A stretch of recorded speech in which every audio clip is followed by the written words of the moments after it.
Hello friends, कैसे हैं? बढ़िया। यस सर, आज हम लोग फिर एक इम्पोर्टेंट पॉइंट को उठा रहे हैं। हमेशा तो हम लोग नॉलेज बूस्टर की सीरीज में एक खास पॉइंट उठाते हैं और आज का ये खास पॉइंट है आपको ये समझाना कि नोटिसेस जो आती हैं जीएसटी डिपार्टमेंट या किसी भी डिपार्टमेंट की, फिलहाल मैं फोकस करूंगा जीएसटी। वैसे किसी भी नोटिस के बारे में बात कर रहा हूँ कि जब किसी पर्सन के पास कोई नोटिस आती है तो हम कैसे पहचाने कि वो वैग नोटिस है या फिर वो एम्बिगियस नोटिस है। अच्छा, अगर ये दोनों नोटिसेस आती हैं, ऐसा होता तो नहीं है नॉर्मली, लेकिन अगर वैग नोटिस और एम्बिगियस नोटिस है तो इनके लिए सुप्रीम कोर्ट ने खास करके लिखा हुआ है या बोला हुआ है कि अगर कोई वैग नोटिस है तो उससे आप वैलिड डिमांड नहीं जनरेट कर सकते। अगर कोई एम्बिगियस नोटिस है तो वो भी आपके ऑर्डर को लीगल बाउंडेशंस नहीं देगा। कहने का मतलब यह है, आज हमारा टॉपिक केवल इतना है कि लीगल नोटिस या वैलिड नोटिस या डिमांड को वैलिड करने के लिए डिपार्टमेंट को आपके ऊपर एक अनएम्बिगियस या नॉन वैग नोटिस इशू करनी पड़ेगी। वैग का मतलब होता है कि जिसमें लैकिंग हो, कोई भी चीज जिसमें लैकिंग होगी वो हमारी वैग नोटिस कहलाएगी। अगर कोई नोटिस आती है तो वो क्लियर होनी चाहिए, स्पेसिफिक होनी चाहिए, चाहे अमाउंट्स को लेकर के, चाहे सेक्शंस को लेकर के, किन चीजों पर चार्ज किया गया है, डिमांड, इंटरेस्ट या पेनाल्टी, वो सब क्लियर होनी चाहिए। आपको प्रॉपर टाइम दिया जाना चाहिए सुनने का। ये सारी चीजें होती हैं एक वैलिड नोटिस में। ये जो मैंने अभी कुछ वर्ड्स बोले ना, वैलिड नोटिस कब होती है, तो उसके लिए legal standard for show cause notice. Show cause notice के क्या वो फाउंडेशंस हैं जिनको पूरा करना चाहिए उस नोटिस में, ये हम लोग अपने नेक्स्ट सेशन में देखेंगे। लेकिन आज हमें जो आपको बताना है, केवल इतना बताना है, वैग नोटिस क्या होती है और एम्बिगियस नोटिस क्या होती है। वैग नोटिस वो होती है जो क्लैरिटी में कमी रखे, यानी कि जो क्लियर ना हो, स्पेसिफिक ना हो। क्लियर और स्पेसिफिक की जहां पर लैकिंग आएगी, क्लैरिटी और स्पेसिफिसिटी, तो वहां पर आपकी वो नोटिस वैग नोटिस कहलाएगी। यानी स्पेसिफिक पॉइंट ना दिए गए हों और क्लैरिटी ना हो तो कहा गया कि ये वैग नोटिस होगी। वैग नोटिस क्या होती है? अगर नोटिस में लिखा है कुछ इस तरह का sentence, you owe additional tax, अरे भैया आप हमें स्पेसिफाई तो करो, कौन सा अमाउंट मांग रहे हो, किस पीरियड का मांग रहे हो और किस रीजन, यानी कि कौन से सेक्शंस चार्ज कर रहे हो हमारे ऊपर।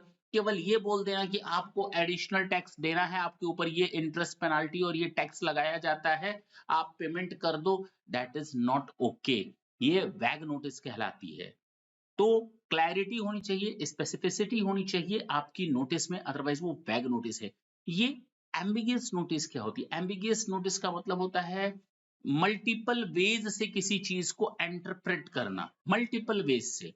यानी वो क्लैरिटी नहीं, स्पेसिफिकनेस नहीं है, वो वाली नहीं जो आप वहां पर अमाउंट की स्पेसिफिकनेस नहीं थी, वहां पर आपकी टाइम को लेकर के नहीं था, जिस सेक्शंस में चार्ज किया गया था वो नहीं था, तो वैग था, बिल्कुल ओपन। तुमको टैक्स देना है, अरे भैया काय का टैक्स देना है वो तो बताओ। एम्बिगियस का मतलब होता है कन्फ्लिक्टिंग स्टेटमेंट्स, अनक्लियर वर्डिंग्स और statement that can be interpreted in different ways. तो वहां पर प्रॉब्लम आती है। जैसे मैं आपके सामने एक एग्जांपल देता हूं कि tax is due on the supply of goods.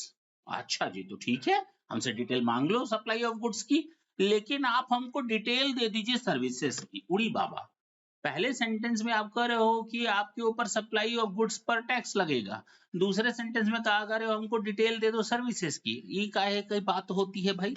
This is ambiguous because it mention goods letter then letter but then ask it for the details of the services, creating confusion about what is actually being demanded. Yes. So ambiguous notice is open to more than one interpretation. It can be understood in multiple ways, leading to a confusion and uncertainty about the intended message.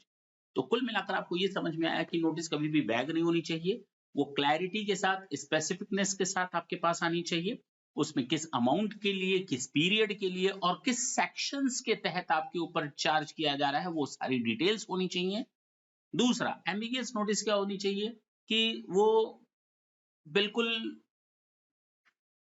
Confusion वाले words ना हो, clarity होनी चाहिए। ठीक है ना?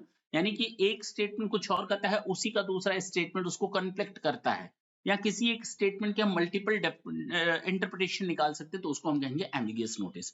तो आपको ये ध्यान रखना है, ये दोनों नोटिसेस आपको बचा सकते हैं। अगर इस तरह का कोई नोटिस आता है तो आप बच सकते हैं उस चीज से, या कह सकते हैं आप इसको अपील कर सकते हो और इस डिमांड को क्वैश करवा सकते हैं। ये आपके पास राइट है। फिलहाल इसके बारे में नेक्स्ट सेशन में और अच्छी तरह से देखेंगे कि कौन कौन से वो लीगल स्टैंडर्ड हैं जो शो कॉज नोटिस में होनी चाहिए। और ये वैग नोटिस जो होती है ना, उसके बारे में मैं आपको पूरी डिटेल बताऊंगा। देखें, इतनी बड़ी डिटेल है और आराम से आपको समझना चाहिए कि ये चीजें होती क्या हैं बेसिकली, क्योंकि जब आप लॉ में प्रैक्टिस करते हैं तो आपको ये छोटी छोटे पॉइंट्स आपके दिमाग में होने चाहिए। जब आप नोटिस को पढ़ रहे होते हैं, जब आप नोटिस ड्राफ्ट करने वालों को भी ये चीज समझ में आनी चाहिए कि when they are drafting their notices, मैं ऑफिसर्स की बात कर रहा हूँ, जब वो ड्राफ्ट कर रहे होते हैं तो उनको भी ये चीज होनी चाहिए कि चीजें क्या होनी चाहिए, क्या मांगा जा रहा है उनसे। नेक्स्ट सेशन में आपसे फिर मुलाकात होगी। तब तक के लिए टाटा, bye bye, thank you, thanks.